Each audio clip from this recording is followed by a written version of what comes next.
Very good evening, नमस्कार, शुभ संध्या। स्वागत है आप सभी का टारगेट ऑन पर। मैं संदीप तिवारी आज फिर से आप सभी का एक फिर से नए मॉक टेस्ट में स्वागत कर रहा हूं। आप सबकी परीक्षाओं के पॉइंट ऑफ व्यू से इन मॉक टेस्ट का आयोजन किया जाता है। प्रत्येक शनिवार आप शाम को 4 बजे प्रीमियर करते हैं, इन वीडियोस को देखते हैं, अपने टेस्ट की एनालिसिस खुद से करते हैं। जो आपने परफॉर्म किया होता है हाल में या प्रैक्टिस पेपर पे जब आप लोग पेपर को सॉल्व करते हैं, तो उस समय जैसी जो आपकी एक्टिविटी रही उसको जब वीडियो सोल्यूशंस के माध्यम से देखते हैं तो आपको रियलाइज होता है कहाँ पर किस प्रकार की गलतियाँ हुई थी, कैसे इसका सोल्यूशन और बेहतर तरीके से करा जा सकता है। तो यह एनालिसिस आपके एग्जाम पॉइंट ऑफ व्यू से सच में बहुत ही इंपॉर्टेंट है। आप सभी का सेट बनाइए, जब एग्जाम देंगे तो आपको सच में ऐसा फील होगा कि हम परीक्षा हाल में बैठे भले हैं, लेकिन हम कोई नई चीज़ नहीं देख रहे हैं, हम उन्हीं चीज़ों को देख रहे हैं जिसको हम ऑलरेडी फेस कर चुके हैं। और इसी ऑब्जेक्टिव से मैं इन सेशंस को लेता हूँ और इन एनालिसिस को मैं आपके सामने प्रेजेंट करता हूँ। आज के टेस्ट में आपने देखा होगा कि आपको 20 क्वेश्चन अरिथमेटिक के दिए गए और एक डीआई का दिया गया। आप प्रत्येक प्रश्न को अच्छे से देखिए, कंफर्म करिए, अपने कमेंट से हमें अपने आंसर्स देते रहिए, जिससे कि हम उसका एनालिसिस खुद से करते रहें, देखते रहें, आपकी रियल स्थिति को समझते रहें और हम अपने सॉल्यूशंस को भी आपके सामने प्रेजेंट करते रहें। तो देर ना करते हुए शुरुआत हम लोग करते हैं पहले प्रश्न से आज की इस सेशन की। और पहला प्रश्न आप देखेंगे तो आपको एक शानदार सा क्वेश्चन जो कि अक्सर आपको एग्जाम में दिख जाता है, वो है आपका भिन्नों के बड़े छोटे आरोही अवरोही क्रम को व्यवस्थित करने में। लिखा है कि दी गई संख्याओं में से किसका आरोही क्रम सही है। आरोही मतलब होता है असेंडिंग ऑर्डर, जिसको कहते हैं छोटे से बड़ा। मतलब हमको ये डिसाइड करना है कि कौन सा इसमें छोटे से बड़े क्रम में लिखा हुआ है। तो आप अगर देखेंगे तो सारे फ्रैक्शंस एक ही हैं, बस उनकी जो अरेंजमेंट है, जो उनकी व्यवस्था है, वो अलग अलग तरीके से लिखी गई है। तो आपको प्रत्येक फ्रैक्शन को थोड़ा सा उठा के रखना होगा। यहाँ पे लाइए रखिए, एक में से एक सेट को उठा के रख लीजिए, कन्फर्म हो जाएगा। 5/8 है, 19/24 है और लास्ट देखिए क्या दिया है, 11/16। हम पहला ऑप्शन ले रहे हैं, उसी हिसाब से चेक कर लेंगे, अभी कंफर्म हो जाएगा। यह छोटे से बड़े में अगर नहीं होगा तो बाकी कौन सा है। ये भिन्न ऐसे हैं जिनका हर आपको अलग अलग दिख रहा है, अंश भी अलग अलग दिख रहा है, अंश हर का डिफरेंस भी अलग अलग दिख रहा है। 3 परिस्थितियों में हमको ओरल बताना आसान हो जाता है हमारे लिए। यदि डिनोमिनेटर सेम होते हैं तो न्यूमरेटर में जो लॉन्ग होता है, बड़ा होता है, उसी को हम लार्जेस्ट मानते हैं, बड़ा मानते हैं। यदि न्यूमरेटर सेम होता है तो डिनोमिनेटर में जो छोटा होता है वह मान बड़ा होता है, जो बड़ा होता है मान वह छोटा होता है। अंश हर का अंतर समान है, उसमें भी प्रॉपर फ्रैक्शन का सिस्टम अलग होता है, इम्प्रॉपर का अलग होता है। मैंने इसके पहले वाले एनालिसिस में इस तरह की चीज़ों को एक्सप्लेन किया था। अभी अगर ऐसा कुछ नहीं है, ना तो अंश हर का अंतर सेम है, ना तो डिनोमिनेटर सेम है, ना तो न्यूमरेटर सेम है, तो आपको किसी भी हालत में डिनोमिनेटर्स को सेम करना ही पड़ेगा। अब वो करने के लिए आप भाग दे सकते हैं दशमलव लगा लगा के। नहीं भाग दे पा रहे हैं तो फिर आप एक और पैटर्न है जिसको मैं आपको समझाता हूँ। आपको डिफरेंस कर लेना चाहिए, किसका किसका, न्यूमरेटर और डिनोमिनेटर का। डिफरेंस करेंगे 3 मिलेगा, डिफरेंस करेंगे 19 5 24 5 मिलेगा और 11 5 16 यहाँ पर भी 5 मिलेगा। मतलब प्रत्येक का डिफरेंस आपको कंफर्म हो गया कि जो 3 5 और 5 का है। ऐसी कंडीशन में इस 3 का, इस 5 का और इस 5 का एलसीएम ले लें, जो कि 15 होगा। क्या होगा, 15। अब 15 आया तो अब इसको देखिए प्रेजेंट कैसे करेंगे। 3 5 15, 3 से इसको डिवाइड करिए, 5 5 25, यहाँ पर लिखिए 25। 5 से डिवाइड करिए, 5 तिया 15, 19 त्रिक 57, 5 तिया 15, 11 तिया 33। सबसे छोटा कौन है, 25। 25 मतलब 5/8। उससे बड़ा कौन है, 33। 33 मतलब 11/16। उससे बड़ा फाइनली 57, उसके हिसाब से 19/24। तो राइट सोल्यूशन आप देखिए, यह इससे बड़ा ए है, इससे बड़ा ए है। अगर यह कहीं अरेंजमेंट आपको दिख रहा है 5/8, 11/16, 19/24, तो आपको ऑप्शन नंबर सी में दिख रहा होगा। जितने लोगों ने सी ऑप्शन लगाया एकदम परफेक्ट सोल्यूशन है, राइट सोल्यूशन इस प्रश्न का बन रहा है। आप लोग मिला लीजिए। आई होप आप में से प्रत्येक ने किया होगा। और भी तरीके हैं करने के, एलसीएम ले सकते थे, बहुत बड़े नंबर नहीं थे, ठीक है।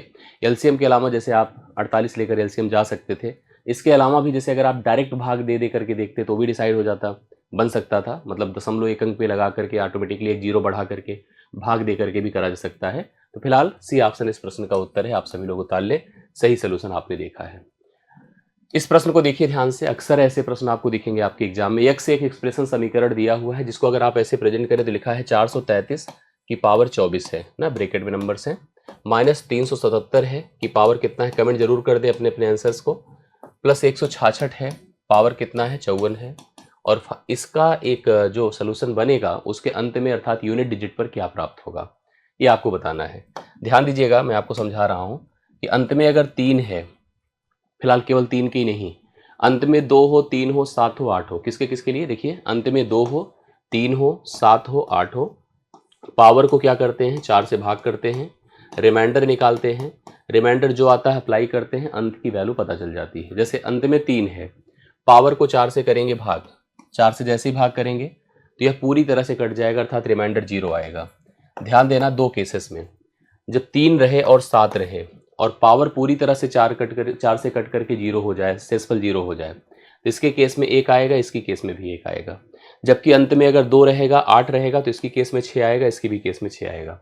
तो फिलहाल ना समझ में ऐसे आता है तो अगर रिमाइंडर 0 है तो 0 की जगह 4 का उपयोग कर लेते हैं। ठीक है, 4 का उपयोग करेंगे, 3 की पावर 4 करेंगे तो 81, मतलब अंत में 1 आना वैसे भी कन्फर्म था। यहाँ पर 7 है, इसको भी हम 4 से भाग करेंगे, 4 9 36, रिमाइंडर 2 आया। 2 को इसके ऊपर अप्लाई करेंगे, 7 की पावर 2 49, मतलब 9 आया। प्लस चाहिए, किसी भी संख्या के अंत में 0 हो, 1 हो, 5 हो, 6 हो, पावर चाहे जो लगा रहे, उसके इकाई के मान में कोई परिवर्तन नहीं होता, 6 का 6 ही रहेगा। अब पूरा सोल्यूशन करिए, 1 - 9 + 6 मतलब एक प्रकार से -2 होगा। और -2 क्यों होगा, 6 एक साथ 9 में से निकलेगा तो 2 आएगा। और जब भी मान नेगेटिव आए तो उसको पॉजिटिव बनाने के लिए 10 से घटा देते हैं, 10 से 2 निकलेगा तो 8 होगा। इसका राइट सोल्यूशन 8 होगा। अगर आपने पहला ऑप्शन देखिए दिया है, जितने लोगों ने दिया है आंसर दे रहे हैं आप लोग, आप सभी के उत्तर सही है। 8 इस प्रश्न का राइट सोल्यूशन होगा इसको प्रॉपरली आप लोग देख लें, समझ लें। और जितने लोगों ने किया है सबका सही है, सभी बधाई के पात्र हैं। हाँ, अच्छा लगता है आपका सही सोल्यूशन देख करके। तो फिलहाल सही जिसका है खुश हो जाए, जिसका गलत है खुश दुखी बहुत ना हो, समझ ले, जिससे कि आगे फिर इस तरह से गलतियां ना होने पाए। अगले क्वेश्चन पर आइए।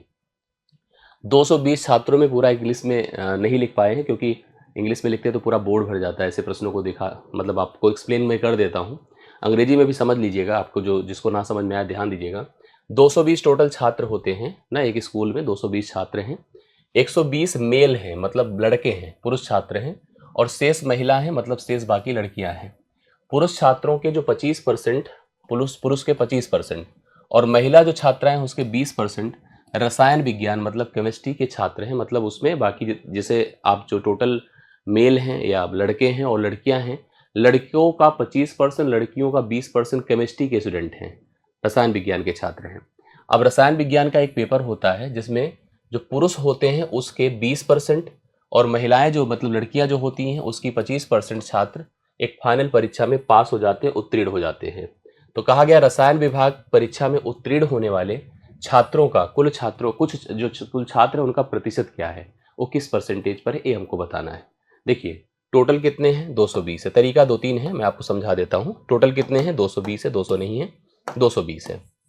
अगर 120 पुरुष हैं मतलब मेल हैं 120, तो तय हो गया कि फीमेल अर्थात जो लड़कियां हैं वो कितनी होगी, 100 होंगी। अब इसमें से केमिस्ट्री के डिपार्टमेंट में कौन कौन से कितने बच्चे जाते हैं बताइए। केमिस्ट्री में 25% लड़के आते हैं। 25% मतलब क्या होता है, 1/4, 1/4। तो 4 से भाग कर दे, 30 लड़के हो गए। 30 लड़के, 120 में से 30 लड़के केमिस्ट्री में आते हैं, और 20% मतलब 1/5 होता है। 5 से भाग कर देंगे, या सीधा सीधा 100 का 20 20 ही होगा। 20 लड़कियां, मतलब अगर टोटल 100 लड़कियां पढ़ती है तो 20 लड़कियां केमिस्ट्री पढ़ती हैं। अब इसमें पास की कंडीशन देखा जाए, पास देखा जाए, ध्यान से देखिएगा कैसे डिसाइड करेंगे। ये जो 30 है टोटल, इसमें से 20%, तो 20% कितना होगा, देखिए 1/5। 1/5 से करेंगे तो 6 लड़के पास होते हैं फाइनल परीक्षा में, और लड़कियां 1/4। तो 1/4 का मतलब 5, 6 5 11, 11 टोटल पास होते हैं। कितने पास होते हैं, 11। अब आपसे पूछा गया कि 11 जो है, यह 11 कुल केमिस्ट्री के छात्र, पढ़िए कि लिखा है फाइनल परीक्षा में उत्तीर्ण हुए रसायन विभाग में, आपको मतलब पूरे का नहीं जाना है, रसायन विभाग में पढ़ने वाले बच्चे कितने हैं बताएं, 50 हैं, 50 हैं। और उसमें पास कितने हो रहे हैं, 11। देखिए लिखा हुआ है, तो यह 11 इस 50 का कितना प्रतिशत है। इसके लिए संख्या ऐसे लिखा जाए, 11 × 100/50।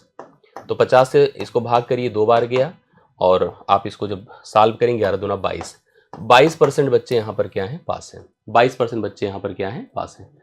गलती से कुछ लोग यहाँ पर 11 को 220 पर निकाले। अगर कुल से पूछा जाता है कि कुल कितने, मतलब जो रसायन विभाग में पास हुए हैं कुल छात्रों के कितने प्रतिशत हैं, तब यह आपका 11 × 100/220 हो जाता। ठीक है, 11 × 100, तो वो कंडीशन अलग थी। इस प्रश्न को थोड़ा एक दूसरे तरीके से भी हम लोग कर सकते थे। कैसे कर सकते थे समझिएगा।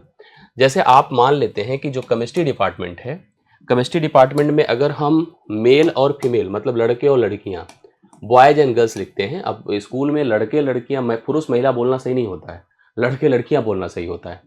लड़के 3 हैं तो लड़कियां 2 हैं, उस हिसाब से देखिए रेशियो है। अब इसमें अगर देखा जाए तो इन्होंने कहा था कि लड़कों में 20% पास होते हैं, लड़कियों में कितने पास होते हैं बताएं, 25%।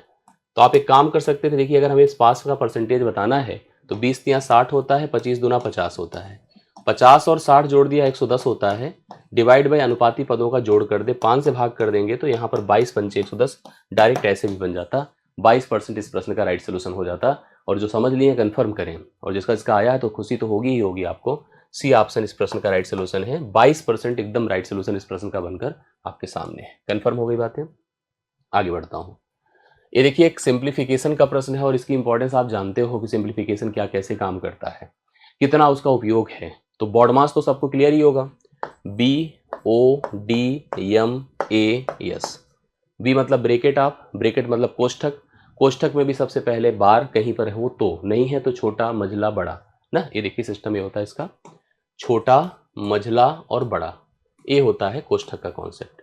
ओ मतलब आप मतलब गुणा आप जानते हैं, जहां पर आप लगा है तो आपको प्रियोरिटी दी जाती है। ये सीक्वेंस आप प्रियोरिटी तो सॉल्विंग एनी इक्वेशन जिसके पास सभी अलग अलग ऑपरेटर्स आपको दिख रहे होते हैं। आप मतलब का मतलब गुणा, डी मतलब भाग अर्थात यहाँ पर डिवीजन, यम मतलब गुणा मल्टीप्लिकेशन, ए मतलब जोड़ एडिशन, और यस मतलब घटाव सब्ट्रैक्शन। इस प्रकार से सारे टर्म आपको प्रेजेंट किए गए हैं। समीकरण देखिए क्या है, जैसा लिखा उसको प्रॉपर लिखना पड़ेगा। 2 गुणे 3 है भागे 2 है का, अब इसको हिंदी में का बोल सकते हैं आप लोग। 3 गुणे 2 है भागे, ब्रैकेट में जाओ 4 + 4 है गुणे 4 है भागे 4 है, आप मतलब का लिख सकते हैं 4 है, फिर -4 है भागे 4 है गुणे 4 है। इस प्रकार से इतने 4 का उपयोग किया गया है। अब आप लोग जो हल कर सकते हैं प्लीज़ इसका सोल्यूशन बता सकते हैं कमेंट में। अगर आया है तो बड़ी अच्छी बात है, नहीं आया तो आप ध्यान से देखिए कैसे क्या है। थोड़ा सा इस तरफ चलते हैं, अगर पहले इधर तो बाद में ब्रैकेट भी हल कर डालेंगे हम लोग। जैसे जैसे लिखा है उसी क्रम में हम लोग डिसाइड करते हुए आगे बढ़ते चले जाएंगे। प्रश्न आपको हल होता दिखेगा। सबसे पहले आपका दिख रहा है 2 तियाँ, इसको 6 कर दो, करेक्ट है। 3 से अगर इसको भाग करेंगे तो 1/2 होगा, और इधर भी 2 से गुणा है, इधर भी 2 से गुणा हुआ, तो खत्म ही हो गया एक तरह से। अगर देखा जाए 2 बन रहा है, 2 इधर चले चले अंदर ब्रैकेट की तरफ देखा जाए क्या कैसी स्थिति है इसकी, समझिए थोड़ा सा। पहले 4 गुणे क्या है, 4 है मतलब 16 है, ठीक है। 4 गुणे 4 है मतलब 16 है। और अगर आप इसको क्या करते हैं 4/16 करते हैं, क्योंकि देखो 4 भागे लिखा है ना, तो 4/16 मतलब 1/4 है, और इधर भी देखिए 4 से गुणा है, यह एक प्रकार से खत्म ही हो गया, मतलब 1 बचा। यहाँ 4 था, यहाँ 1 कर दो। इधर चले आइए थोड़ा इस साइड में, 4 भागे 4 तो आपको पता है कि 1 होगा, 1 गुणे 4 आपका कितना हो जाएगा, 4 हो जाएगा। 1 गुणे आपका 4 होगा, तो आप लिख सकते हैं -4, तो 4 4 से खत्म हुआ, 1 ही बच रहा है। तो 2 भागे 1 है, रिजल्ट तो आप 2 दे ही रहे होंगे, और 2 अगर आंसर आपने दिया तो एकदम परफेक्ट है। राइट सोल्यूशन डी ऑप्शन इस प्रश्न का, 2 इज द राइट सोल्यूशन। 2 इस प्रश्न के लिए करेक्ट सोल्यूशन बनता है। आप लोग नोट करें प्लीज, सही आंसर डी है, 2 इज द करेक्ट सोल्यूशन। 2 इस प्रश्न का राइट सोल्यूशन है, ठीक है, सही है। जिसका जिसका आ रहा कमेंट में 2 एकदम परफेक्ट है। 8 4 1 सब ये सब नहीं होगा, केवल 2 ही राइट सोल्यूशन इस प्रश्न का बनकर आ रहा है। पांचवा देखिएगा, 17 पारियों में एक क्रिकेट खिलाड़ी के द्वारा बनाए गए रनों का औसत 34 है। 17 पारी है, एक क्रिकेट खिलाड़ी ने रन बनाए, तो रनों का औसत कितना है, 34 है। 5 रन से अपनी औसत को बढ़ाना चाहता है, मतलब वो चाहता है कि किसी के सामने औसत 34 बताना उसे अच्छा नहीं लग रहा है, वह 34 5 39 बताना चाहता है। इसलिए जो 18वीं पारी खेलेगा उसमें ठीक ठाक उसको परफॉर्म करना होगा। यही लिखा है कि 17 पारी में उसने 34 के औसत से रन बनाए थे। 5 रन प्रति मतलब औसत को बढ़ाने के लिए उसे अगली पारी अर्थात 18वीं पारी में कितने रन जोड़ने होंगे, अर्थात कितने रनों का स्कोर खड़ा करना होगा। तो औसत का प्रश्न है, आप समझ रहे हैं। यहाँ पर लिखो पारी, पारी मतलब संख्या, पारी मतलब संख्या, और यहाँ पर लिखिए औसत, ठीक है। पारी मतलब संख्या, यहाँ पर औसत। 17 पारी में किस औसत से रन बना है, 34 के औसत से। अभी क्या है कि एक पारी वह जब जोड़ेगा, मतलब एक पारी शामिल करेगा, तो पारियों की संख्या हो जाएगी 18। कह रहा औसत कितना बढ़ाना है, 5, औसत बढ़ाना है 5, मतलब औसत लाना कितना है, 39। ना लिखता, कहता कि 39 बनाने के लिए, तो आप ऐसे भी कंफर्म करते कि 5 बढ़ रहा है। तो ऐसी कंडीशन में देखिए क्या स्थिति बन रही है कि आप पुराना ले लो औसत, पुराना औसत, आ जाइए नई संख्या के पास। ये जो वृद्धि है इस वृद्धि को इस पर अप्लाई करिए। 18 चौके कितना, 72, 72 को ले जाकर इस पर जोड़ दीजिए। तो 72 जब जुड़ेगा, यहाँ पर ध्यान, सॉरी 18 पंचे 90 है भाई, 4 नहीं आएगा। हाँ अभी पता चले कि कुछ और ही आंसर लिख दे, 5। 18 गुणे 5 मतलब 90, अर्थात यहाँ पर आपको 72 नहीं 90 जोड़ना होगा। कितना जोड़ना होगा, 90 जोड़ना होगा। जब 90 जोड़ेंगे, 90 30 120 और 4 24, मतलब सैकड़ा बनाना पड़ेगा, सेंचुरी। 124 इस प्रश्न का राइट सोल्यूशन होगा। अगर वह अपनी इस पारी में 124 रन बना दे तो उसका औसत जो 34 था वो 39 हो जाएगा, मतलब 5 बढ़ जाएगा। ये तरीका है इस प्रश्न को हल करने का, नहीं आता है ट्रेडिशनल हल करें, लेकिन थोड़ा सा ट्रेडिशनल में डाउट रहेगा कि कैलकुलेशन थोड़ी सी बड़ी, 17 गुणे 34 करना, 18 गुणे 19 39 करना, फिर डिफरेंस करना, तो थोड़ा सा अजीब हो जाता है। इस हिसाब से कर लेने से चीज़ें आसानी से हल हो जाती है। तो पांचवा प्रश्न है, राइट सोल्यूशन आपका क्या है? सी ऑप्शन 124 आप करेक्ट आंसर नोट करें। आगे बढ़िएगा, छठे पर आ जाइए। 4 अंकों की वह सबसे बड़ी संख्या ज्ञात करें जिसे 3, 5, 7 और 9 से भाग देने पर क्रमशः 1, 3, 5, 7 शेष बचता है। ठीक है, सबसे पहले आप समझो कि आपको कुछ नंबर दिए गए हैं जो डिवीजर है अर्थात भाजक हैं। जो एलसीएम से पढ़े हैं अभी रिसेंट उनको पता होगा, भाजक हैं। भाजक में क्या क्या है? 3 है, 5 है, 7 है और 9 है। इस प्रकार से हमारे पास 4 नंबर हैं। रिमाइंडर मतलब शेषफल, शेषफल देखिए क्या है? 1 है, 3 है, 5 है, 7 है, ये शेषफल है।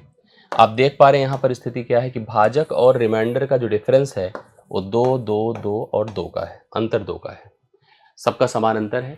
ऐसी कंडीशन में नियम ये होता है, ध्यान से देखिएगा, जो ये संख्याएं हैं 3 जो 4 जो भाजक हैं, आपको एक नंबर ढूंढना होगा यन। यन मतलब वह संख्या जो कि इन सब से पूर्णतः कट जाए, अर्थात एक प्रकार से इनका एलसीएम हो जाए। क्या हो जाए? एलसीएम।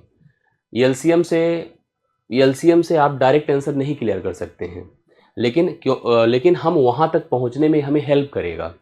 जैसे अगर हमसे केवल यह पूछता, ये जो ना लिखा होता 4 अंकों की बड़ी से बड़ी संख्या, ये लिखता कि वह सबसे छोटी संख्या। अगर ये लिखा होता तो वह सबसे छोटी संख्या क्या होगी, जिसको अगर हम 3 से 5 से 7 से 9 से भाग कर रहे हैं तो शेषफल 1, 3, 5, 7 आ रहा है, तो हम डायरेक्ट यहाँ पर एलसीएम ले लेते।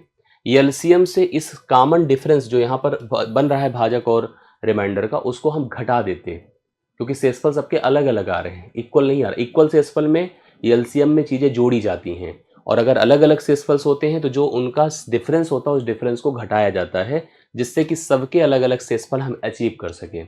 अगर वहां पर प्रश्न में 4 अंक की वह बड़ी से बड़ी संख्या ना पूछा दिया होता तो हम एलसीएम करते और एलसीएम से इस 2 को घटा देते। अब फिलहाल 4 अंकों की सबसे बड़ी संख्या पूछ रहा है, तो आपको 4 अंकों की सबसे बड़ी संख्या पता है 9999 होगी। नियम के हिसाब से एलसीएम से इसको भाग किया जाता है, भाग करके जो रिमाइंडर आता है उस रिमाइंडर को इससे घटाया जाता है। घटाने के बाद जो संख्या प्राप्त होती है वह इनसे कटने वाले होती है, लेकिन उस कटने वाले को अगर 2 से घटा दे तो आपका सही आंसर प्राप्त हो जाता है।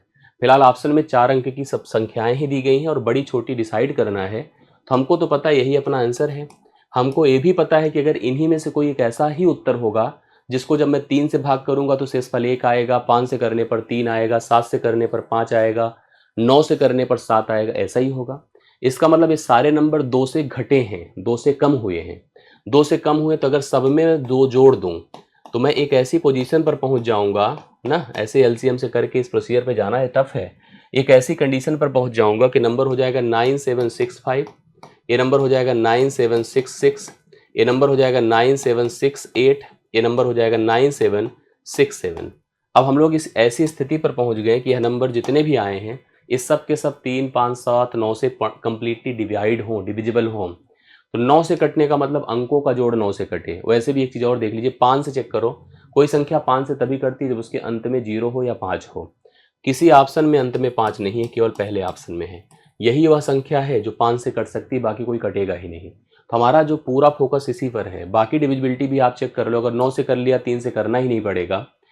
9 से 9 कट ही रहा, 9 7 7 6 13 5 18 है, 9 से भी कट जाएगा, 7 से भी कट जाएगा, इसलिए यही प्रश्न राइट सोल्यूशन है। आपके पास 9763 वा नंबर है, जिसको जब आप 3 से भाग करो, देख लो नंबर करके चेक कर लो रफ पे, 1 शेषफल आएगा, 5 से करने पर 3 आएगा, 7 से करने पर 5 और 9 से करने पर 7 शेषफल आएगा। परफेक्ट है, इस प्रश्न का राइट सोल्यूशन है। बाकी ट्रेडिशनली कोई करेगा तो मत करना, ठीक है। चलिए छठा प्रश्न है, पहला ही ऑप्शन इसका right solution. It's very good question, और इस तरह के क्वेश्चंस आपको परीक्षा में दिखते हैं जहां पर हम कंफ्यूजन से हमेशा आते हैं कि जोड़े की घटाएं, पूरा प्रोसीजर करें तो टाइम लगेगा। इस टाइप से हमें यहाँ पर चीज़ों को सेट करना होगा दिमाग में।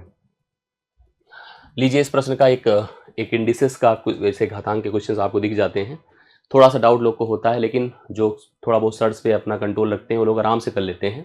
जैसे लिखा है 3 की पावर x है माइनस 3 की पावर x माइनस 1 है, बराबर कितना दिया है? 486 है। आपको x का मान बताना है कि रियली x का मान क्या होगा। 3 की पावर x अगर हम कॉमन कर लें तो 1 माइनस 1/3 होगा। बोलो क्यों?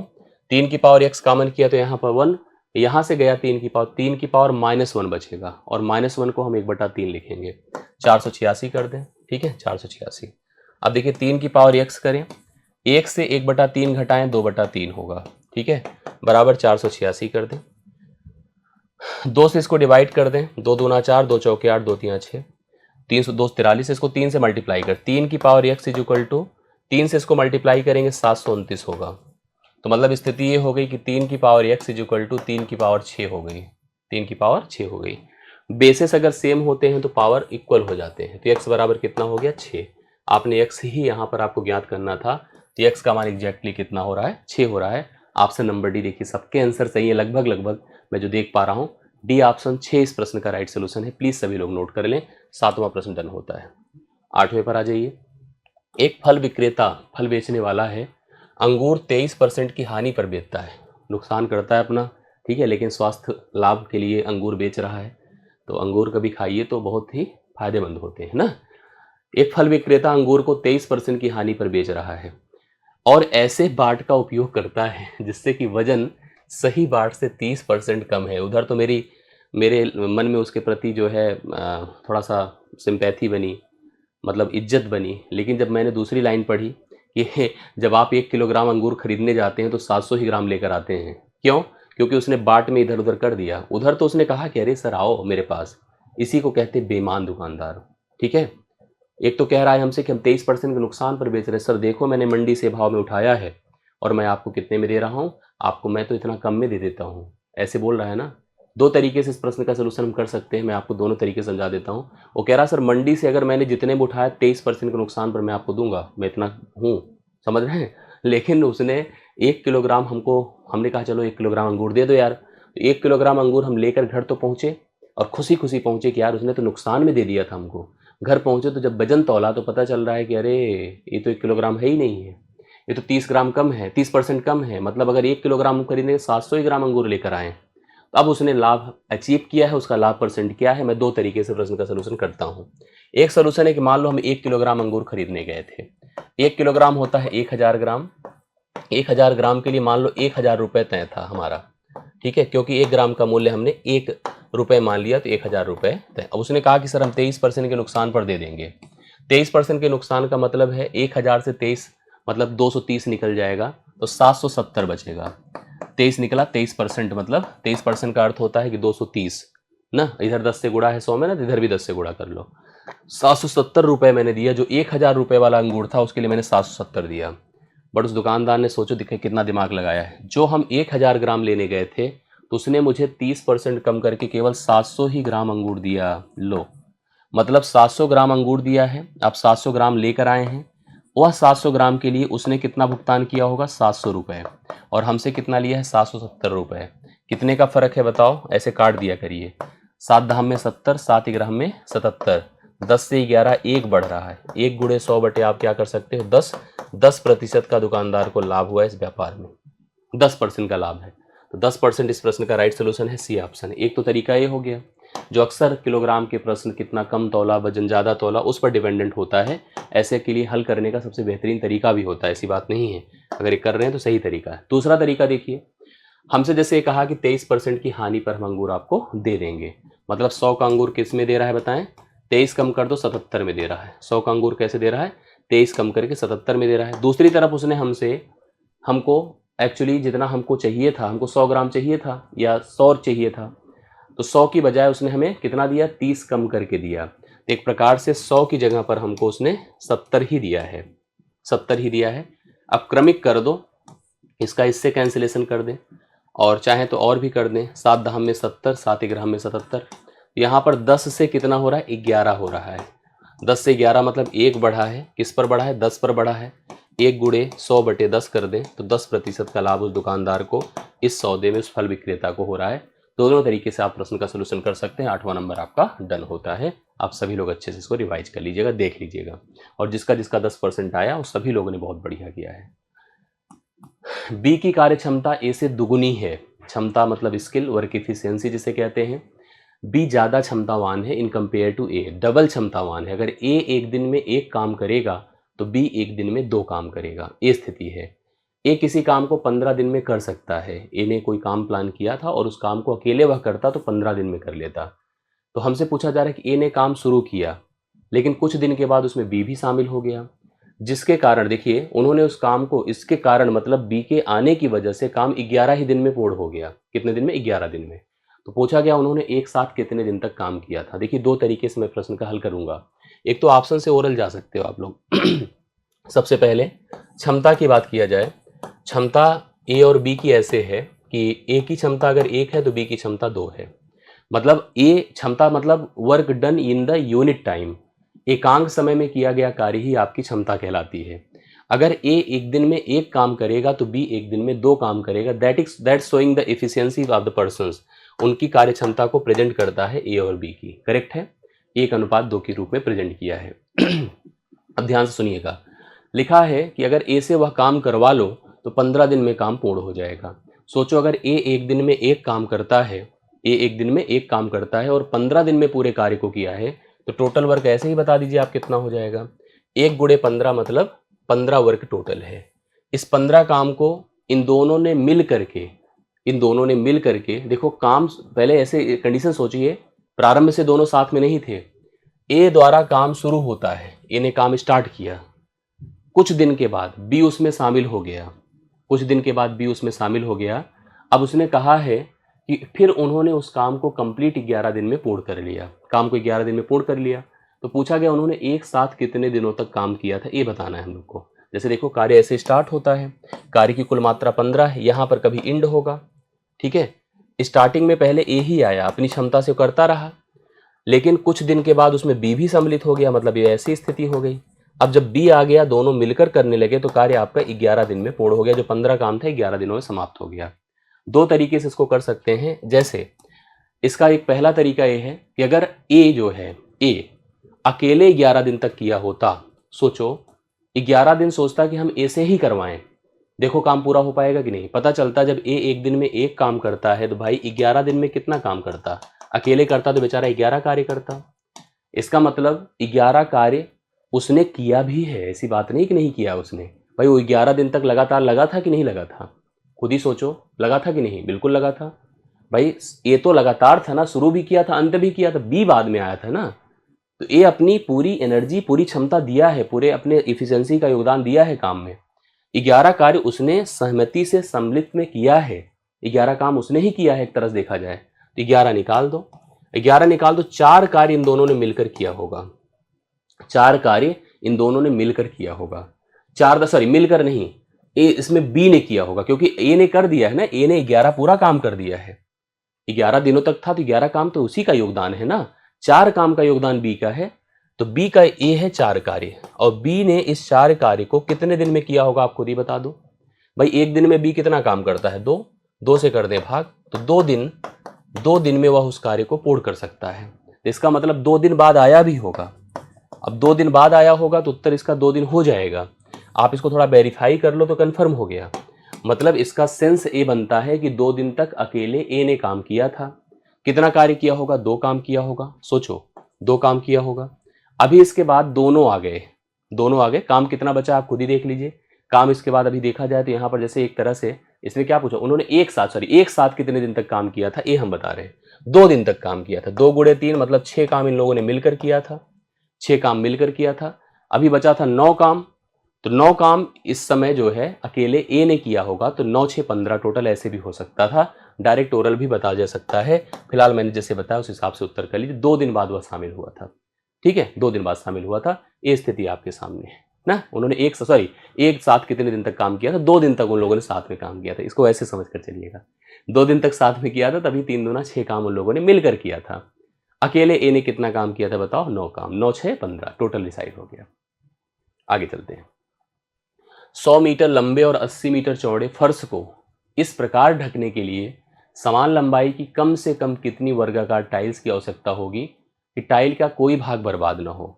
मतलब ऐसी स्थिति है, देखो ये है कमरा है, आप ध्यान से देखिएगा। कमरे की लंबाई 100 मीटर है और चौड़ाई 80 मीटर है।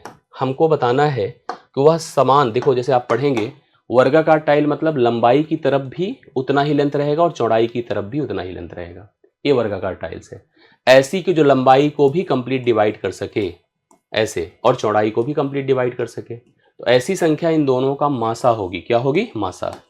मतलब क्योंकि वर्गाकार जो टाइल्स है या वर्ग जो होता है वो समान भुजाओं का होता है, उसमें लंबाई चौड़ाई सब बराबर होती है। तो 100 और 80 का मासा क्या होगा बताएं? 100 लिखा, 80 लिखा, कौन सी संख्या इसमें प्रत्येक को काट देगी पूर्णतः? इसमें एक संख्या ही काट पाएगी, इनका डिफरेंस कर लो 20। 20 ही मासा होगा, और 20 अगर 20 गुणे 20 की हम टाइल्स ले लें, 20 गुणे 20 की टाइल्स ले लें, तो टाइल्स का कोई भाग बर्बाद भी नहीं होगा और पूरी तरह से उसकी सभी सरफेसेस को वह कवर भी कर लेगी।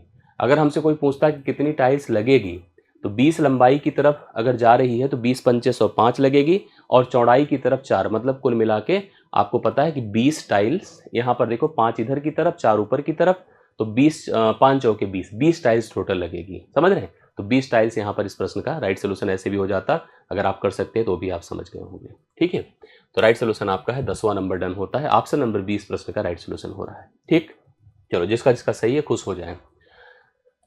ये क्वेश्चन अक्सर स्कूल में दिखता था जब एपीजीपी की शुरुआत होती थी। हालांकि एपीजीपी आपके पाठ्यक्रम का बहुत ही मजबूत हिस्सा है और एपीजीपी के प्रश्न आपको एग्जाम में दिखेंगे ही दिखेंगे। 3 संख्याएं अंगणितीय श्रेणी जिसे कहते हैं अरिथमेटिक प्रोग्रेशन, लिखो लिखा भी एपी में है, एपी में है। एपी का मतलब होता है there are the sequential difference between the terms में क्रमागत अंतर हो, पहले से दूसरे का, दूसरे से तीसरे का, तीसरे से चौथे का जो डिफरेंस हो सेम हो, जैसे 1 3 5 7 2 2 का फर्क, 1 5 9 4 4 का फर्क, ये आपकी क्रमागत है, यही आपकी अरिथमेटिक प्रोग्रेशन है। 3 पद अरिथमेटिक श्रेणी में है जिनका जोड़ 30 है और उनका जो गुणनफल है मतलब सभी का 910 है। बताएं उस एपी में सबसे बड़ी संख्या कौन सी है? मैं आपको एक सलाह दूं, आपको पता है कि एपी का जो जनरल प्रोसेस होता है ए प्लस डी, ए प्लस 2D, ए प्लस 3D ऐसे होता है, बट इसको लेकर के जोड़कर और प्रोडक्ट करके सोचेंगे तो गारंटी ले लो मेरी नहीं कर पाओगे ना। आपको ये सोचना है, जब भी हम लोग स्कूल में जब करते थे तो ऐसे करते थे, जब भी हम लोग को 3 पद के जोड़ने और प्रोडक्ट का प्रश्न दिया जाता था, 3 पद का 5 पद का, याद होगा आप लोगों को, तो हम लोग ऐसे लेते थे, ए लेते थे, ए माइनस डी लेते थे, ए प्लस डी लेते थे। भाई जैसे अगर हम ए से ए प्लस डी, ए प्लस 2D जा रहे हैं तो ऐसे पहले भी तो कोई टर्म रहा होगा, ए माइनस डी रहा होगा। अब जोड़ने से फायदा क्या होगा? तीनों को जोड़कर देखिए, डी से खत्म हो जाएगा, केवल 3A बचेगा, 3A बचेगा। और 3A बराबर देखो कितना लिखा है 30, यहां से कंफर्म हो गया ए का मान 10 है, मतलब पहला पद 10 हो गया। ठीक है, पहला पद क्या हो गया 10। तो अब आइए हम प्रोडक्ट वाला टर्म देखते हैं। तो प्रोडक्ट में देखिए क्या लिखा है, यही लिखा है ए माइनस डी ए और ए प्लस डी ना, बराबर कितना दिया है 910 है। अब आपको पता है इन दोनों का प्रोडक्ट क्या होगा, ए स्क्वायर माइनस डी स्क्वायर, और ए का मान आपको कंफर्म ही है, अभी अभी आया ही है 10 बराबर 910 कर दो, ये ऐसे ही पहले खत्म कर दो, 91 हो गया ए स्क्वायर माइनस डी स्क्वायर। ए का मान आपको पता है 10 का वर्ग 100 होगा, माइनस डी स्क्वायर कर दे बराबर 91 कर दे, इसको उधर बुला ले तो डी स्क्वायर बराबर कितना हो जाएगा बताएं, इधर जाएगा तो 9 हो जाएगा, और डी का मान आपको कंफर्म हो गया 3 हो गया। डी का मान क्या हो गया 3। अब अगर डी का मान आपका 3 वर्गमूल में, हालांकि प्लस माइनस हम दोनों लेते थे तो प्लस के हिसाब से भी सीक्वेंस बनता था, माइनस के हिसाब से भी सीक्वेंस बनता है, बनता ही है, ऐसा नहीं है कि नहीं बनेगा। अब आपसे इसने कहा है कि सबसे बड़ा पद बता दो क्या होगा। तो जैसे अगर हमने पदों को ए माइनस डी, ए प्लस डी लिया है तो ए का मान तो आपको 10 है ही है, ठीक है, ए का मान 10 है। 10 में से 3 घटा दें, 10 में नेगेटिव लेकर चलोगे तो नहीं सेट होगा, 10 में से 3 घटा दे 7 हुआ, और 10 में 3 जोड़ दे 13 हुआ। तो सबसे बड़ा ही पद पूछा है, सबसे बड़ा पद यहाँ पर क्या हो जाएगा बताएं, 13 हो जाएगा। सबसे बड़ा पद यहाँ पर 13 होगा। राइट सोल्यूशन आप देख सकते हैं। इस प्रश्न का 11वें का राइट सोल्यूशन आपका 13th है, जो आप प्लीज निकाल लें और सही कर लें। आई होप आपको क्लियर हो गया होगा। 11 नंबर। चलिए 12वें पर आइए। 125 लीटर दूध और पानी के मिश्रण में 25% पानी है। दूध और पानी के मिश्रण में 25% अर्थात 1/4 पानी है। नए मिश्रण में जल को 30%, देखो दुकानदार जो दूध वाला है वो दिमाग लगा रहा है कि जो दूध का परसेंटेज पहले 25 ही था अब उसको 30% बनाना चाहता है। इसके लिए उसे कितना और जल मिलाना पड़ेगा, ये उसका प्रयास है। हम लिखते हैं milk and water. Milk and water 25% पानी है तो 25% 1/4, मतलब कहने का अर्थ है कि अगर 4 की टोटल मात्रा है तो 1 पानी है 3 दूध है, ये रेशियो है। दोनों मिला दो 4 है, 1 पानी है 3 दूध है। अब कह रहा है कि हम चाहते हैं कि पानी का भाग 30% अर्थात 3/10, मतलब अगर कुल भाग 10 हो तो 3 भाग दूध पानी हो जाए और 7 भाग दूध हो जाए, ऐसा हो जाए। ठीक है, यही बोला है कि पानी का भाग जो है वो 30% करने के लिए कितना जल मिलाना है, मतलब पानी को समान रखना है। हमें जल कितना जोड़ना ये बताना है, पानी को सेम रखना। क्या पानी सेम दिख रहा है? नहीं। तो सेम कैसे करेंगे? अगर हम इसको 7 से गुणा कर दें और इसको 3 से गुणा कर दें तो ऑटोमेटिकली देखिएगा अभी आपको पता चल जाएगा क्या स्थिति होगी। 7 से गुणा करते ही यह 21 और 7 होगा, और 3 से गुणा करते 21 और 9 होगा। आपको दिख रहा है दोनों बराबर दूध हो गया। पानी बढ़ता दिख रहा है, हाँ 2 बढ़ता दिख रहा है। हम 2 बढ़ता दिख रहा है, इसी 2 का मान ही आपको बताना है कि 2 का मान क्या होगा। 21 7 कितना होता है? 28। 28 बराबर क्या दिया है? 125। 28 बराबर 125। 2 बराबर आपको बताना है, 2 से इसको डिवाइड करें 14। 14 अट्ठे क्या होता है? 112। 112 13 बचेगा। 14 9 126। फिर 8.92 में एक ही ऑप्शन है जो पहला है, तो पहला ऑप्शन राइट सोल्यूशन होगा। 8.92 लीटर पानी मिलाना होगा, तब जाकर के दूध का परसेंटेज 25 की बजाय 30 हो जाएगा। तो राइट सोल्यूशन पहला ऑप्शन है जो आप 12वें क्वेश्चन का नोट कर सकते हैं। 13 पर जाएं। 127 की पावर 97 है प्लस 97 की पावर 97 है होल पावर। इसको अगर कहा जा रहा है कि 32 से भाग करो, किससे? 32 से भाग करो, ये से लिख देते हैं। तो कह रहा शेषफल कितना आएगा। अब डायरेक्ट सोचे कोई और कहे कि भिन्न से कर लेंगे हम, तो कह देना कि भैया नहीं पॉसिबल, हम नहीं कर पाएंगे। इसका तरीका देखिएगा, जब भी कभी पावर आड हो, विषम हो, तो आप बेसिस को जोड़ दिया करिए। जोड़िए इन दोनों को, लाइए जोड़ देते हैं। 7 7 14, 9 2 11 1 12 और 1 224 आया, डिवाइड बाई 32 है। अब सोचो 32 है और मैं आपको श्योर कर रहा हूं कि 32 का मतलब 7 से चला जाएगा, सीधा सीधा जा रहा है। 7 से जा रहा है तो रिमाइंडर 0 हो गया। 7 दूना 14, 7 3 21 1 22। रिमाइंडर 0 का मतलब कंप्लीट डिवीजर है, कंप्लीटली डिवाइड कर देगा, शेषफल 0 आएगा। इस तरह का जब भी प्रश्न होगा ध्यान दीजिएगा, पावर को देखा जाता है यदि वो विषम होते हैं तो आधारों को जोड़ करके भाजक से भाग कर देते हैं, जो शेषफल आता है वही उत्तर हो जाता है। नहीं तो नॉर्मली प्रोसेस हो ही नहीं सकता है। आप सोचो कि 32 से इसको भाग करो, चलो जो शेषफल आया उतना बार कहाँ कर पाओगे। ठीक है, कुछ भी टोसेंट बेल्सन्स कुछ भी लगा दो फॉर्मेट्स, प्रॉब्लम सब में रहेगी। ऐसे में सबसे बढ़िया रहता है कि आपको अगर पावर और दिखे तो आप बेसिस को ऐड कर दें, ऐड करके भाजक से भाग कर दें। ठीक, 13 नंबर डन होता है। चलिए 14वें पर आ जाइए। एक खिलौने का जो अंकित मूल्य है, प्रिंटेड प्राइस 1800 रुपये है। बिक्री के दौरान 20% और 15% की सिलसिलेवार मतलब क्रमिक 2 छूटें दी गई हैं, 2 क्रमिक छूटें दी गई हैं। खिलौने का विक्रय मूल्य कितना होगा? खिलौने का विक्रय मूल्य क्या हो जाएगा? सेलिंग प्राइस क्या हो जाएगा? ये मार्क्ड प्राइस है, ये सेलिंग प्राइस है। ये मार्क्ड प्राइस है, सेलिंग प्राइस है। कह रहा है कि अंकित मूल्य 1800 था, अंकित मूल्य प्रिंटेड प्राइस 1800 था। 20% और 15% की 2 क्रमिक अर्थात सिलसिलेवार छूट दी गई। तो 20% को हम क्या लिखेंगे बताएं? 1/5, मतलब 5 से 1 घटकर 4। और 15% है तो 15% को क्या लिखेंगे? 5 या 15, 5 बिसाम में 100। 20 से 3 घट करके 17, इस प्रकार से है। तो क्रमिक के हिसाब से सोचा जाए तो 20 पंचे 100 है, 20 पंचे क्या है? 100 है, और 17 चौके क्या है? 68 है। तो 100 का मान हमको दिया है कितना बता दें? 1800, और इसका मान आपको बताना है क्या हो जाएगा। क्या हो जाएगा? यही आपका सेलिंग प्राइस हो जाएगा। 100 से देखिए दोनों जीरो खत्म। 18 का गुणा आपको 68 से करना है, 18 का गुणा 68 से करना है। 18 अट्ठे 144 होता है। हाँ, अंत में 4 पे एक ही ऑप्शन है, 1224।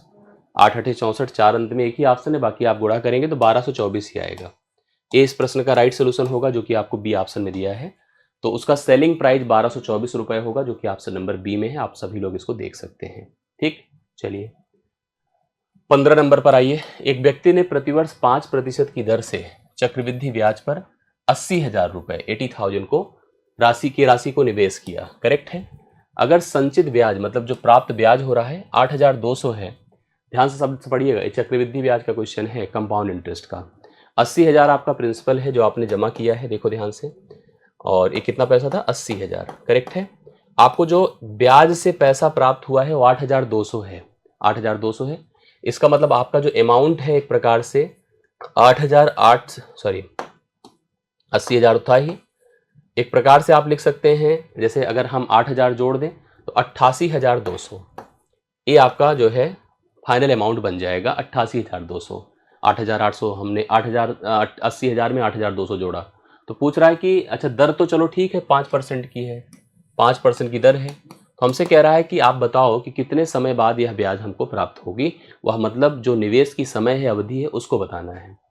आप देखो ऐसे जब प्रश्न दिखें तो बहुत ही थोड़ा सा डाउट होता है कि हम इसको कैसे सेट करें। बहुत आराम से देखिए, सोचिए, 2 जीरो खत्म कर दें और इसके अलावा इसको भी ध्यान दीजिए, यह 1/20 होगा, अर्थात 20 से 1 जुड़कर 21 होगा, 20 से जुड़कर 1 21 होगा 1 साल के लिए। अगले साल के लिए आप सोचो 400 से 441 होगा। जब मैंने इसको भी देखा तो मुझे बड़ा कॉन्फिडेंस आया, ये 400 हुआ और ये आपका 441 हुआ। ये कन्फर्म है, यह 20 का वर्ग है और यह 21 का वर्ग है। उसी 5% के हिसाब से 2 बार में यह चीज़ें जनरेट हो रही हैं। n बराबर 2 है, अर्थात 5 मतलब 2 साल की बात है। 2 साल में आपको इस तरह से अमाउंट प्राप्त होता दिख रहा है। ए ऑप्शन राइट सोल्यूशन है, 2 साल का सही आंसर आपके सामने बन रहा है। 15वां नंबर आपका डन होता है। 15वां नंबर 2 इस प्रश्न का राइट सोल्यूशन आप सभी लोग उतार लें। अगले प्रश्न पर चलें। इस टाइप का क्वेश्चन देखिए, जनरली आप एक पैटर्न पे है इस समय, रूट का जो क्वेश्चन इस टाइप का आता है। अगर आप थोड़ा सा भी डाइवर्ट हुए, दिमाग से इधर उधर हुए, तो नहीं कर पाए होंगे, मैं श्योर हूँ। या कर पाए हैं तो कमेंट करिए, मैं देखता हूँ। 5√3, ध्यान से देखिएगा, 5√3 प्लस √75 की वैल्यू दिया है 17.32 और आपसे पूछा क्या है 14√3 प्लस 108, √108 का मान हमको बताना है। ठीक है, देखिए कैसे सोच पाते हैं, इसका सोल्यूशन कर पाते हैं। डायरेक्ट देखो, जो 3 है रूट के अंदर, वो तो ऐसा टर्म है कि उसका कोई फैक्टराइजेशन तो पॉसिबल नहीं है। बट 75 को हम सोच सकते हैं, 5 गुणे 5 गुणे 3, 25 या 75 होता है। तो 5 अगर बाहर निकाल दे तो यह 5√3 है और इसका भी 5√3 ही होगा, बराबर 17.32 है। समझ गए ना? वर्ग करिए, 5 का वर्ग 25 और √3 का 3, 25 या 75, जोड़ के देखिए तो 10√3 हो गया। 10√3 का मान 17 कितना है, 32 है। अब आपसे जैसे इधर पूछा है, देखिए इधर भी ऐसे सोचिए, जैसे 14√3 इसको रहने दीजिए। अब इसकी बात करें जो 108 है, 12×9 108 होता है, या 36 3 108 होता है। तो 36 का वर्गमूल 6 होता है, 6√3 लिख सकते हैं। मतलब आप जैसे 108 को क्या लिख सकते हैं, 6 गुणे 6 36 गुणे 3। अब 6 का वर्गमूल 6 गुणे 6 36 होता है, इसका वर्गमूल 6, √3 रह जाएगा। जोड़ेंगे तो यह 20√3 होगा। हमसे 20√3 का मान पूछा है, आपको 10√3 का मान दिया है, तो आप देख रहे हैं कितना है, जस्ट डबल है, गुणा 2 है। आप इसका भी जस्ट डबल कर दो। डबल करते ही मतलब आप 2 से गुणा करेंगे, 2 दूना 4, 2 तिया 6, 2 सते 14, 2 1 2 1 3, 34.64 है। इस प्रश्न का राइट सोल्यूशन है सी ऑप्शन, आप सभी लोग उतार लें। 34.64 है। 16वां प्रश्न आपका डन होता है, आप सभी लोग लगाएं, करेक्ट सोल्यूशन आपके सामने है। ठीक है, आई होप आपको समझ में आया होगा। नेक्स्ट क्वेश्चन पर आइए। ए और सी की मासिक बचत के बीच कितना, ए और सी की मासिक बचत के बीच अनुपात 3:5 है, 3:5 का है। और ए और बी के बीच का अनुपात 2:3 है ना। जैसे बचत का अनुपात 3% के बीच है, ए और सी के बीच में 3 और 5 का है, जबकि ए और बी के बीच 2:3 का है। सी की जो मासिक बचत है वह 4,500 है। तो हमको यहाँ पर कहा है कि ए और बी की बचत का योग क्या है। बड़े आराम से बता सकते हैं, 3% है, थोड़ा ध्यान दो। इसमें बीच में कौन है, बीच मतलब ऐसा पर्सन जो दोनों संबंधित है, वो ए है। ए सी के साथ भी रिलेट कर रहा है और बी के साथ भी, तो हम ए को थोड़ा पकड़ के यहाँ बैठा देते हैं। चाहे तो किनारे भी लाकर सेट कर सकते हैं, क्रमिक में भी जा सकते हैं, वो भी बन जाएगा। किनारे का मतलब जैसे हम सी टू ए कह दें और ए टू बी कह दें तो भी बन जाएगा ऐसे, लेकिन रख लो ज़्यादा दिक्कत, वो सही हो जाएगा। सी रख लें, यहाँ पर बी रख लें। अब देखिए जैसे लिखा है ए और सी, तो ध्यान देना ए पहले रहेगा और सी यहाँ रहेगा। 3 5 करे, जो 3 5 है तो ए पहले है ना, सी बाद में है, तो 3 5 कर दिया। ए और बी 2:3 है। अब इसको हमें एक क्रम में लाना है कि जैसे तीनों का कंबाइन समझ में आ जाए। कंबाइन आने के लिए तरीका देखो, ए को बराबर करना पड़ता है। बराबर कैसे कर सकते हैं, इसको 3 से गुणा करके, इसको 2 से, या तो 5 है 3 है 3 कर दो, 3 है 2 है 2 कर दो, 5 दूना 10 होगा, 3 दूना 6 होगा, 3 3 9। ये इनका रेशियो हो गया उनकी बचत का, प्रत्येक का, जो आपको दिया गया है। ठीक है, अब जैसे इसमें हमसे कहा है सी, सी मतलब इसका मान 10 बराबर कितना है, 4,500। ए और बी की बचत का हमसे योग पूछा है, तो ए की बचत है 6 और बी की बचत है 9, 15 का मान आपसे पूछा है। 5 तिया 15, 5 दूना 10 होता है, 2 से इसको डिवाइड करें, 2 दूना 4, 2 दूना 4, 2 पंचे 10, 0। अगर 2 से भाग कर रहे थे तो हम लोगों ने, अब 3 से गुणा करें, 3 शून्य शून्य, 3 पच्चे 15, 3 दूना 6 1 7 और 3 दूना 6, 6,750 आ रहा है दोनों की बचत का योग, किसका किसका, ए और बी का। तो ऑप्शन नंबर ए इस प्रश्न का राइट सोल्यूशन है, 17वें क्वेश्चन का करेक्ट होता है। ठीक है, ये होता है 17वां क्वेश्चन, डन होता है। इसके बाद 18वें पर आते हैं। इरीन ने मास्क की बिक्री 308 रुपए में की ना, 308 रुपए में उसने मास्क को बेचा, जिससे कि उसे 12% की हानि हुई, 12% का नुकसान हुआ। कितने रुपए में बिक्री करने पर उसे 10% का लाभ प्राप्त होगा? तो आप सबको पता है कि जो लागत है वो हमेशा परसेंटेज में 100 होता है। 100 से 12% की हानि अर्थात 88% में उसने मास्क को बेचा था, तो 308 रुपए प्राप्त हुए थे। अब वह चाहता है कि उसे 10% का फायदा हो जाए, तो 110 में वह मास्क को बेचना चाहता है। यही वैल्यू हमको बतानी है, चलिए बता देते हैं फटाफट। कैसे करेंगे देखिएगा। 11 8 88 होता है, 11 दूना 22, 11 8 88 होता है, ठीक है। 11 दूना 22, 11 फिर से चेक करिए। 4 दूना 8 होता है, 4 7 28 होता है। 2 से इसको डिवाइड कर दें, 2 पंचे 10, 2 पंचे 10 होता है। 55 का 7 से गुणा, 7 पचे 35, 7 पचे 35, 2 35 3 38, 385 रुपए है। 385 रुपए देखो ऑप्शन नंबर कहां पर दिया है, डी में दिया है। अगर वह 308 में बेचता था तो उसे 20% कितना था, 12% का नुकसान होता था। और अगर वह उसी मास्क को 385 में बेचेगा तो 10% का उसे फायदा होगा, जो ऑप्शन नंबर डी इस प्रश्न का राइट सोल्यूशन बन जाएगा। तो ये होता है क्वेश्चन नंबर 18। बहुत सारे लोग का आंसर आया 385। मास्क याद आते ही आपको याद आता होगा कोरोना में भी मास्क का जो है बहुत प्रभाव था, आप जानते ही हैं। बाकी अब मास्क की ऐसी स्थिति नहीं है। फिलहाल आगे प्रश्न को पढ़ते हैं। रवि साइकिल द्वारा 22 किलोमीटर प्रति घंटे से ए स्थान से बी स्थान की दूरी तय करता है। ए स्थान ए है, दूसरा स्थान बी है। इन दोनों के बीच एक सर्टेन दूरी हमको पता नहीं है क्या है। इस दूरी को रवि जी जो होते हैं वो 22 किलोमीटर प्रति घंटे की चाल से साइकिल द्वारा तय करते हैं। फिर हालांकि वह बी स्थान से ए स्थान की दूरी, अब बी से ए की तरफ पैदल 7 किलोमीटर प्रति घंटे की रफ्तार से चाल से चलते हैं, मतलब इधर रिटर्न होते हैं।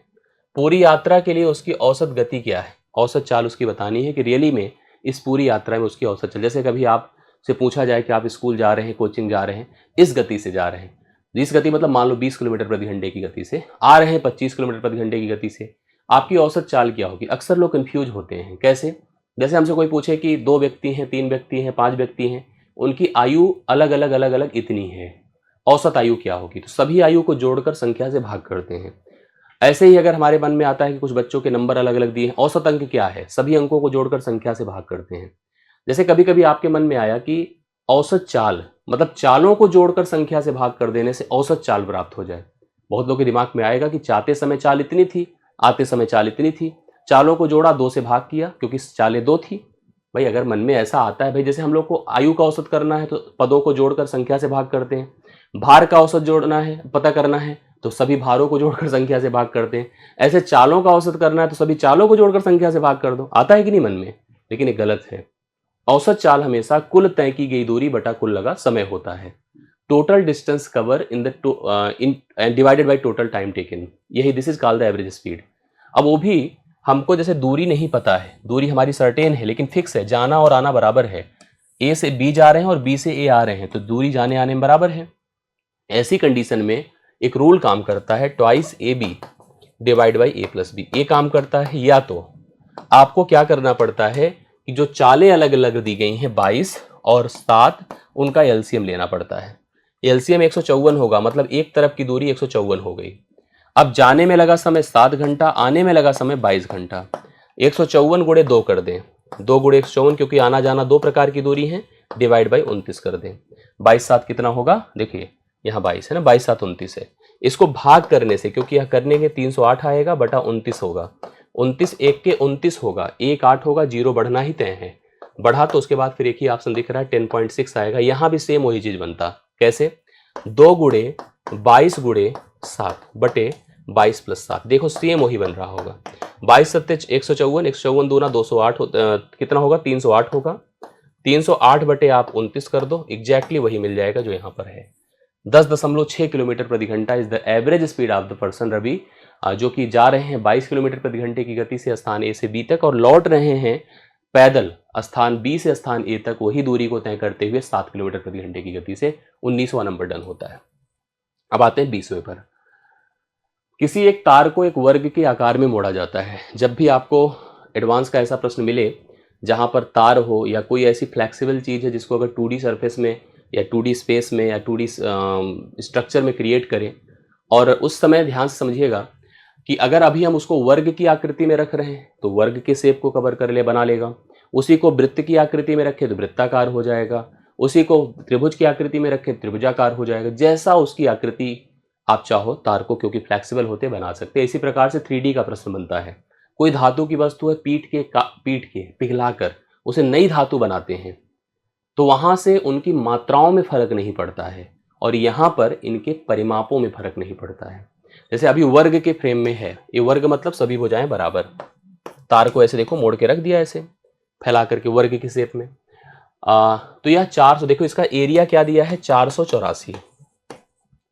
हमको पता है कि इसी तार का, अब तार को काट के ऐसे पहले फैला दिया, फैला के लाएं और इसे हम वृत्त के शेप में बना दिए, वृत्त के शेप में इसी तार को, तार की लेंथ में कोई परिवर्तन नहीं, तो जो इसका परिमाप होगा वही इसकी परिधि होगी। ठीक है, अब हमसे वृत्त का क्षेत्रफल पूछा है, तो वृत्त का क्षेत्रफल तभी आएगा जब हमारे पास रेडियस होगा, क्योंकि क्षेत्रफल हम सबको पता है पाई आर स्क्वायर होता है ना। तो आप सबसे पहले इसका परिमाप निकालने के लिए उसकी भुजा सोचो क्या है। एरिया दरअसल होता है, अगर सभी भुजाएं ए हैं तो ए स्क्वायर एरिया होता है। ए स्क्वायर बराबर 484 दिया है, ए बराबर आपको इसका वर्गमूल करने पर कितना मिलेगा 22, 22 का वर्ग होता है 484।